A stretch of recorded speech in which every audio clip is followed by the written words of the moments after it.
Nos acompaña el doctor Omar López Mato, médico oftalmólogo, director del Instituto de la Visión, investigador de la historia y el arte. Y Doc, muchísimas gracias como siempre. Y en este espacio, en este bloque, para hoy, ¿qué trajimos? Bueno, hoy vamos a hablar de un tema, en realidad vamos a hablar de lo que llamaban Kunstkamera o Kunstkammer. Sería como la cámara de cultura. Muchos reyes europeos en el Renacimiento o en esa época tenían la costumbre de atesorar distintas extrañezas, cosas extrañas de la naturaleza, ¿no? Algunas eran reales, otras eran medio fantasiosas. Algunos Kunstkammer dicen que tienen cuernos de unicornio, tienen sirenas. En una época vendían lo que fuera una sirena y atesoraban curiosidades de la naturaleza que hoy llamaríamos malformaciones congénitas.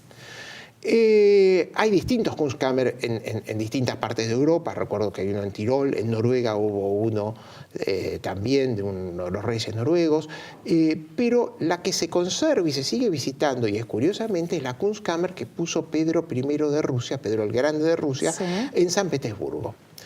En un programa anterior estábamos hablando de que él visitó distintas ciudades de Europa personalmente y atesoró curiosidades.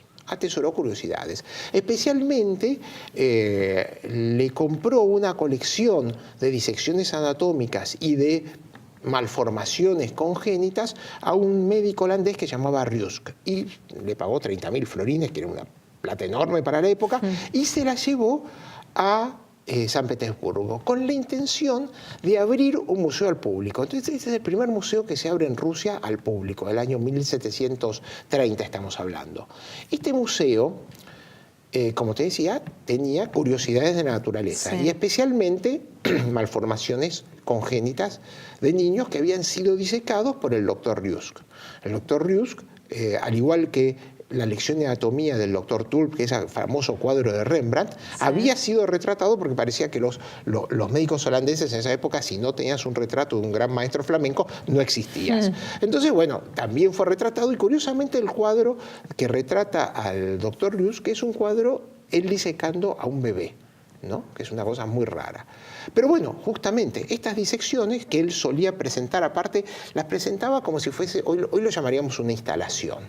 Estaba el esqueleto, más el esqueleto de un perrito, más conchas marinas, más flores disecadas. No, tiene una presentación bastante artística del tema. Lamentablemente se conocen por dibujos, no quedó ninguna de estas ninguna de estas instalaciones anatómicas, como te decía. Y esta Kunstkammer, con todas las malformaciones, etcétera, se las lleva Pedro el Grande y las instala en San Petersburgo.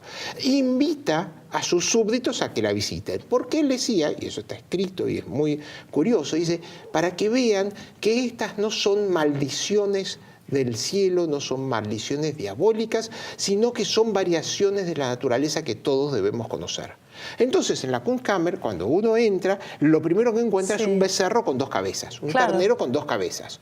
Y hay chicos con dos cabezas, hay cíclopes ahí adentro, y hay una cantidad muy curiosa de malformaciones. Pero lo que tiene de curioso es que, bueno, al principio nadie quería entrar ahí. Entonces Pedro el Grande los invitaba con una copa de vodka para que hacer más o menos la visita a su museo de malformaciones. Lo curioso es que hoy, para nuestro público sería impensado que alguien vaya recorriendo este museo de malformaciones, esta cámara que parece una cámara de tortura, pero en Rusia es muy común. Yo cuando lo fui a visitar tuve que hacer cola, y lo que más me llamó la atención es que iban los abuelos con los nietos de 5 años. Había visitas escolares. ¡Qué bárbaro! Digo, si esto lo presentamos acá en Buenos Aires, hay desmayos por doquier. Pero ellos, bueno, justamente, fíjate vos, es algo cuando una política de Estado, él tiene la política de que la gente pensar de que esto no es algo maléfico, no es un castigo divino, que es una variación de la naturaleza. Es una cosa rara. Y que, bueno, uno los puede ir a ver.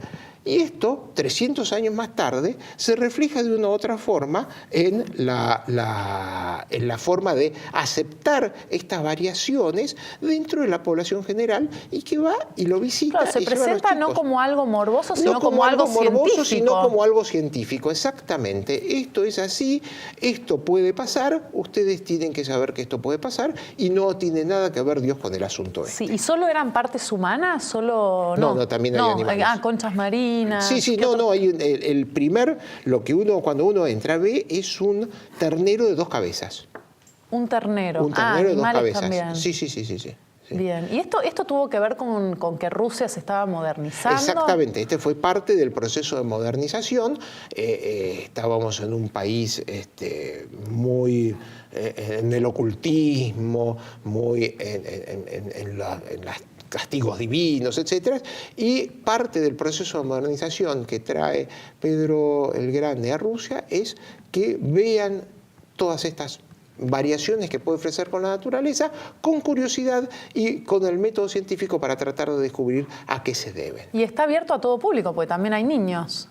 Y hoy actualmente funciona. El que viaje... El que viaje en esto está justo enfrente del Hermitage, del otro lado del río Neva. Sí. Es el museo, como decía, más antiguo de Rusia. Hay también toda una parte etnográfica. Hay, por ejemplo, hay búfalos y hay mucho de cultura americana de indios norteamericanos. Porque uno de los sucesores, uno de los zares sucesores, el hermano, creo que fue el príncipe Constantino, viajó a Estados Unidos a cazar búfalos. Y el guía de esta expedición de caza fue Buffalo Bill, el famoso coronel Frederick Cody. Bueno, Frederick Cody era un oficial del ejército americano, en realidad no era oficial, él era un explorer, un guía, que se encargaba de matar búfalos. En ese momento el búfalo era una plaga, había millones de búfalos corriendo las planicies americanas. Entonces alimentaban a la gente que estaba construyendo el ferrocarril con la carne de búfalo y lo llevó a este príncipe ruso a cazar búfalos. Y uno de esos búfalos lo tienen en la Kunstkammer en San Petersburgo. Muchísimas gracias. Por favor. Habrá que ir si alguno está por viajar. Creo que vale la pena. Vale la pena. Gracias, Doc. Seguimos con el programa.